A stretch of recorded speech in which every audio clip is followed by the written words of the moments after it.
The Dallas Cowboys just made a move that has the entire league paying attention, and what comes next could completely reshape this roster heading into the new season. But here is the thing, most people are focused on the wrong domino because there is a sneaky opportunity sitting right in front of Jerry Jones that almost nobody is discussing, and trust me, you are going to want to hear this one before we dive, and make sure you hit that subscribe button, because here at Cowboys Live News we bring you every single update the moment it happens, and you do not want to miss what is coming this offseason. Alright, let us get into it. So by now you have probably heard the news. The Cowboys locked up Javonte Williams, and this was not just any signing, this was a statement. This was Dallas stepping up to the plate and saying, we are serious about fixing this running game, and we are not waiting around to do it. The deal came in at around $24 million, with $16 million of that guaranteed and a $9 million signing bonus. And when you break down the numbers, this thing is actually kind of beautiful, because here is what a lot of people are missing. The Cowboys just released Logan Wilson, and that move alone freed up roughly $7 million in cap space. So when you do the math, this first year of the Javonte Williams contract essentially feels like pocket change for a team that desperately needed to upgrade at running back. And the crazy part is, this is exactly the kind of move we have been begging the front office to make for years. This is calculated, this is aggressive, this is the Cowboys moving with a purpose and a focus that we have not seen in a long time, and I love every single bit of it, because Javonte Williams is not just some random free agent pickup. This is a guy who was absolutely electric in Denver before injuries slowed him down, and now he is coming to Dallas hungry, motivated, and ready to prove that he is still one of the most explosive backs in the NFL. So yeah, this L is a huge win, but now the question becomes, what is next? And look, I know everyone wants to jump straight to the George Pickens conversation, and believe me, we are going to get there, because that situation is developing fast. But before Dallas can even think about adding a star receiver, they have some unfinished business to handle, and that business has a name: Brandon Aubrey. Now I know what you are thinking, a kicker? Really, we are talking about a kicker right now, but hear me out, because if you are leaping on Brandon Aubrey, you have not been paying attention. This man has been arguably the best kicker in professional football over the last 2 seasons, and he has won games for this team, flat out won them when everything was on the line, when the pressure was at its peak. Brandon Aubrey stepped up and delivered ice water in his veins, absolute clutch performer. And yes, he had a rough patch toward the end of last season, but guess what? That happens to literally every kicker in the league at some point. The important thing is what he has shown us overall, and what he has shown us is that he is a weapon, not just a kicker, but an actual weapon that changes how defenses have to play against Dallas. So getting Brandon Aubrey locked up should be priority number 1, and from what I am hearing, this deal could get done during Combine Week, which is happening right now as we speak, and that would be the smart play, because you do not let a kicker of his caliber hit the open market where some desperate could come in and overpay just to steal him away from you. Lock it up, get it done, move on to the next piece of business.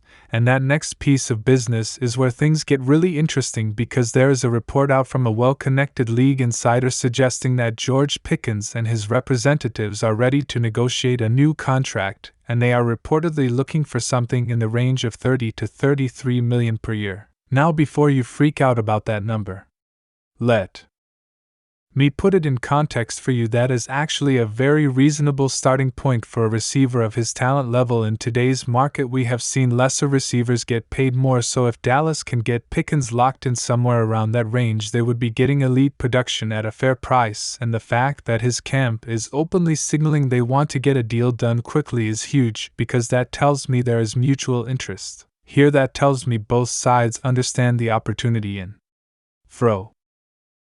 of them, and that tells me this might not be one of those situations where negotiations drag on until training camp and everyone is frustrated. The question now is whether Jerry Jones and the front office are willing to pull the trigger early. Will they bring Pickens' representatives to the table and hammer out the details before free agency even officially begins? I think they will, because everything we have seen from this organization lately suggests they are done playing the waiting game. They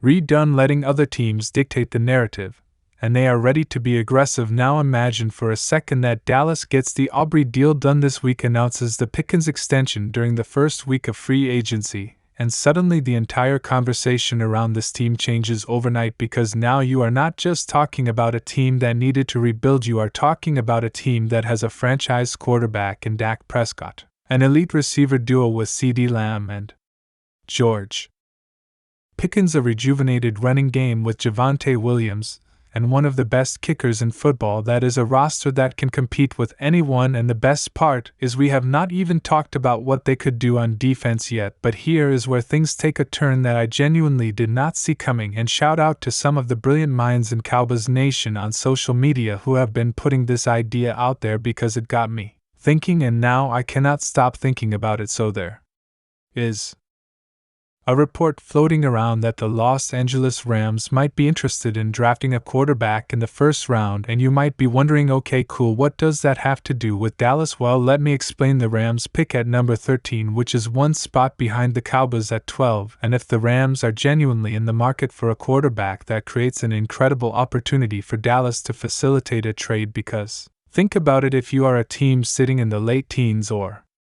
early 20s and you desperately need a quarterback, you are probably terrified right now. You are watching the board and you are seeing potential quarterback needy teams ahead of you, and you know that if you do not make a move, someone else is going to snatch your guy. So what do? You start calling teams ahead of you and you ask what it would take to move up, and guess who is sitting right there at pick 12 with an open phone line? The Dallas Cowboys, and the value of that pick just increased significantly, because now Dallas can leverage the Rams' interest to create urgency for other teams. They can say, look, if you want to jump the Rams and secure your quarterback, you need to come talk to us right now, and the price for that kind of move up is not cheap. We are talking about potentially getting a second-round pick back, or a third-round pick, or maybe even both, depending on how desperate a team is. And why does that matter so much? Because right now, the Cowboys do not have a second-round pick. Indeed, they do not have a third-round pick. They are walking into this draft with significant holes in their draft capital, and if they could trade back from 12 and acquire those missing picks while still landing a defensive playmaker in the 20s or 30s, that would be an absolute masterclass in draft management. Because here is the reality of this draft class: the defensive talent is deep, really deep. You have safeties, linebackers, edge rushers, and corners who are going to be available well in to the second and third rounds, and if Dallas can load up on picks, they can address multiple positions instead of just one. They can take a safety early, grab an edge rusher later, and still have ammunition to move around the board as opportunities present themselves. So the smart move here is to let every team in the league know that pick 12 is available for the right price. Put it out there behind the scenes, make the phone calls, and see who bites, because you never know when a team is going to fall in love with a quarterback and decide they absolutely have to have him, and when that happens, you want to be the team holding the leverage, and the Cowboys have shown a willingness to trade back in the past. So this is not some wild hypothetical, this is a realistic scenario that could play out over the next few weeks, and if it does, this offseason goes from good to potentially franchise-altering. Now let me bring this all together, because there is a bigger picture here that I think gets lost. When we are focused on individual moves, the Dallas Cowboys are building something. They are not just making random signings and hoping it all works out. They are executing a plan, and that plan involves upgrading the running game with Javonte Williams, locking up their elite kicker in Brandon Aubrey, adding a true number 2 receiver in George Pickens, and maximizing their draft capital to fill the remaining holes on defense.